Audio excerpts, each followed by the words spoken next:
Jazz Public School proudly welcomes you all. It doesn't matter how much I have. What really matters is what I do with what I have. We are proud to deliver you lectures by this innovative technique. Thanks to Almighty to give us a good platform to continue our learning process. Today's session we are going to learn second layer of this unit, concentration of ore. How can we concentrate ore? What are the methods to concentrate? This is what we are going to learn by this video. First of all, definition of concentration of ore. Concentration of ore, it means removal of impurities from ore. It is the preliminary step we have to do. What is the purpose of this concentration of ore?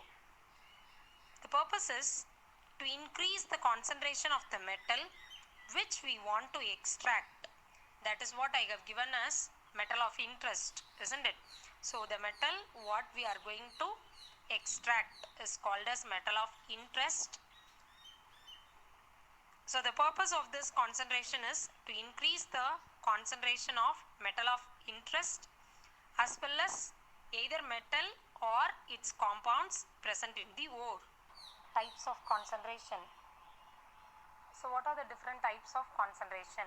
Gravity separation, Froth flotation, leaching and magnetic separation. So these are the four types of concentration.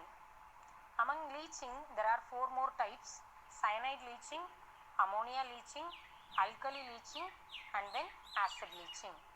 We must know how to choose a particular method of concentration. So it is based on the properties of ore and the properties of impurities. This is not given in your textbook, so you can use this slide to learn also. Properties of ore, properties of the impurities in the ore and the method of concentration to be used. If it is a highly denser ore and the impurity will be low denser, so we can go for the method of concentration as hydraulic washing. If I have a magnetic ore and the impurities will be non-magnetic in nature, so the method of concentration will be magnetic separation. And the sulfide ores are very much light in density and then the impurities will be highly denser, so we can choose a Froth flotation process. If I have a metal which can easily get dissolved in a solution, then the impurities will be insoluble such as a complex. Then we can use a method of concentration as leaching. This is just a diagram or flow chart to show you what are the things we have to do for this concentration as well as extraction and for the refining. So the first step only we are learning now. Powdered ore, it has to be removed from the gangue particles, that is nothing but impurities. So the methods of concentration are hydraulic washing, Froth flotation, electromagnetic separation, electrostatic separation and then leaching.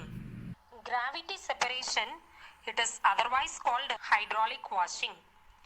So it is based on the specific gravity. High specific gravity ore is separated from gangue that has low specific gravity.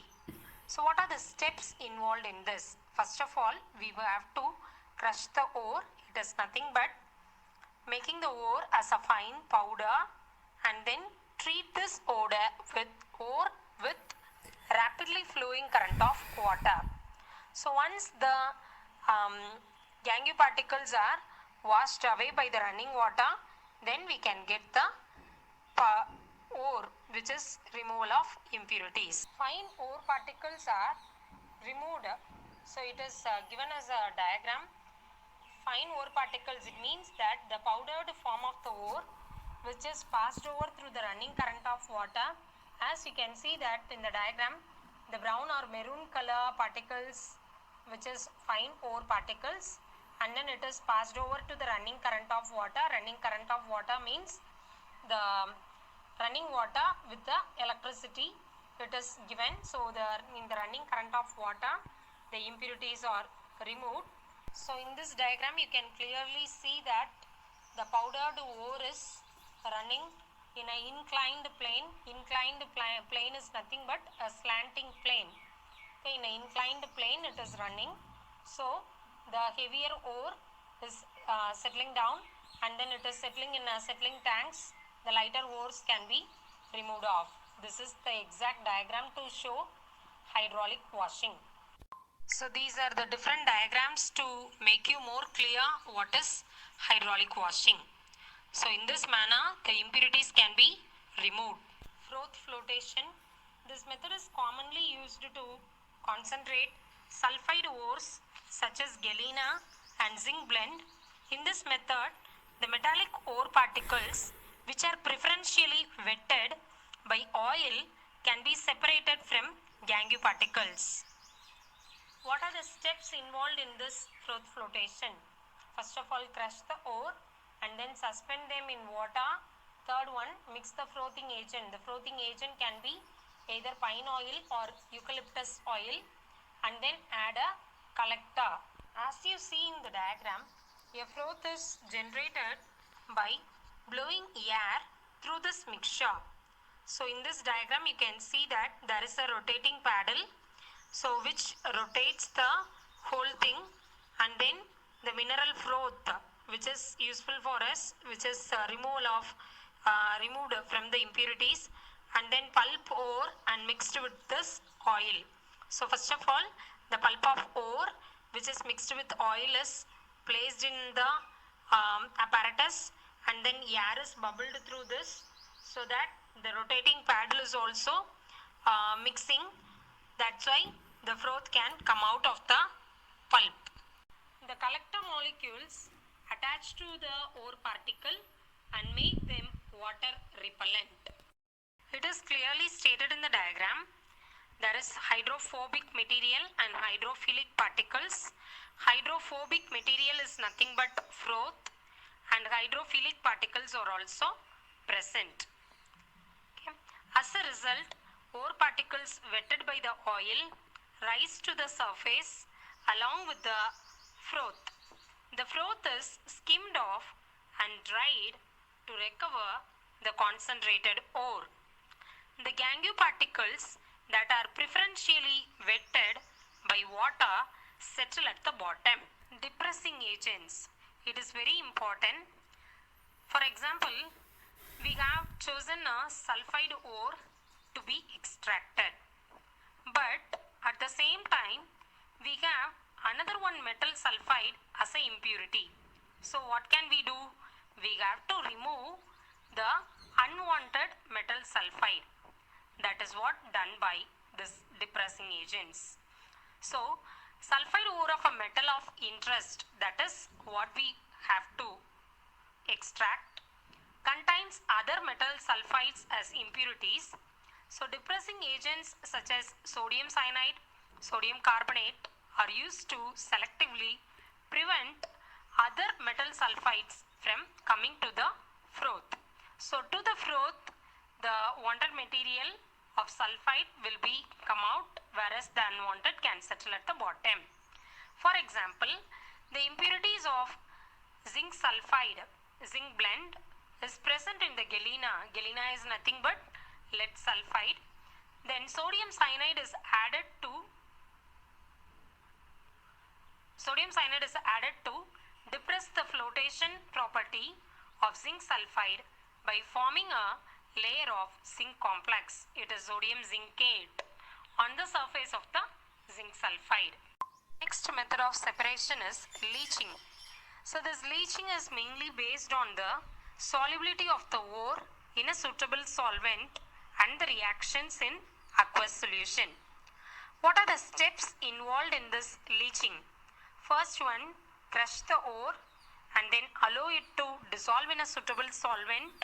Metal which is present in the ore is converted to its soluble salt or complex, and then the gangue remains insoluble. So by this leaching method, we have to prepare a complex. That is what the aim of this leaching.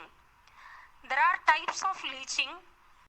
As I already mentioned, acid leaching, alkaline leaching, ammonia leaching, and then cyanide leaching.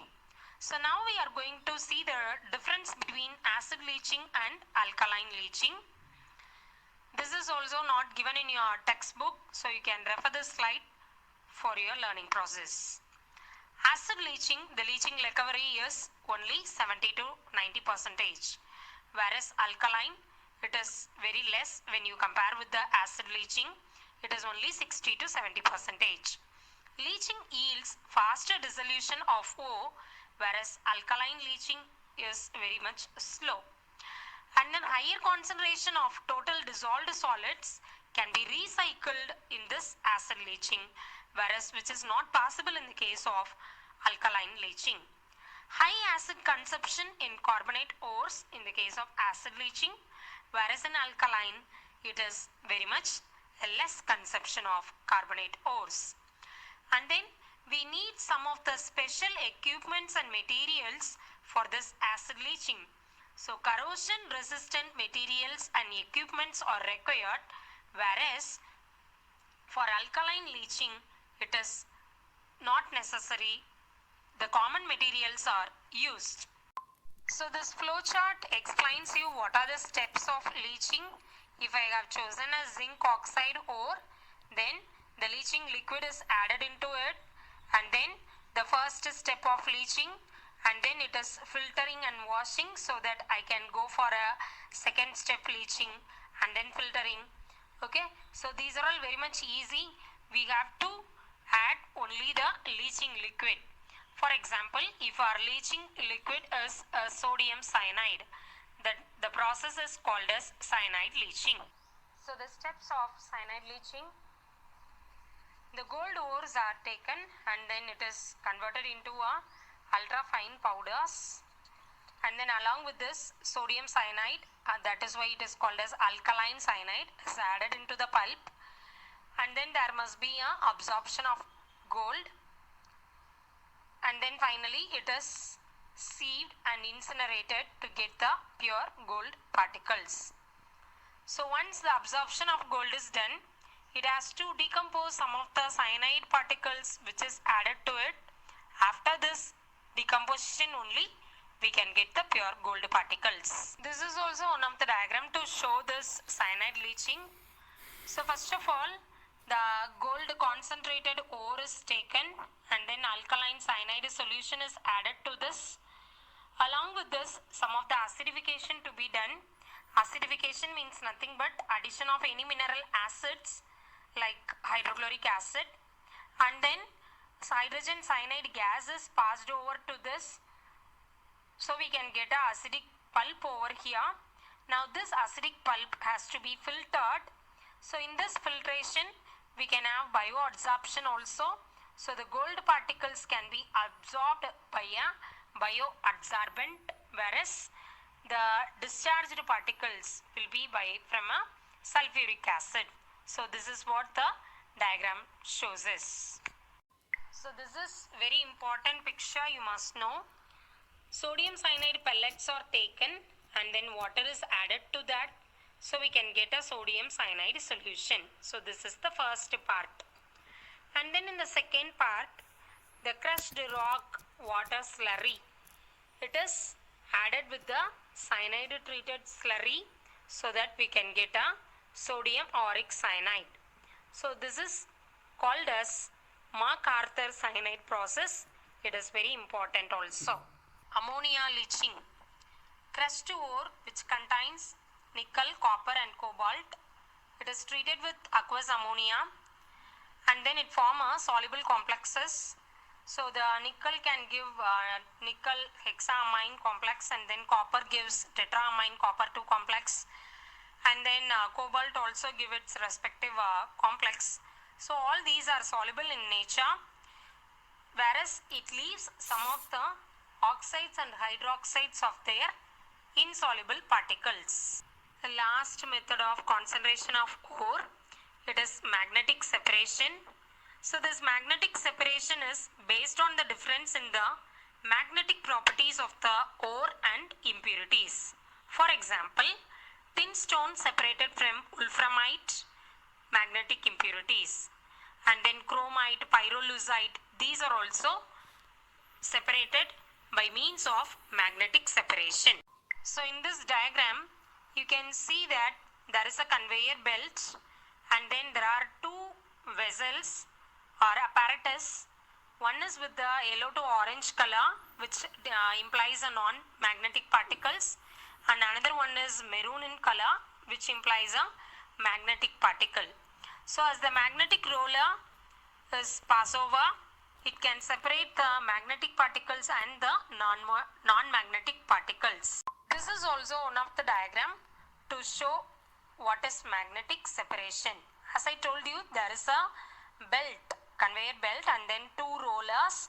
So by these two rollers and the conveyor belt, it separates the magnetic and non-magnetic particles. So we come to an end. So in today's session, we have seen only about the concentration of the ore. So the yet to teach you is reduction and refining also. So to know about this only, I have chosen this flow chart. You can see that the concentration, there are four methods, isn't it? Gravity separation, magnetic separation, froth flotation, and leaching.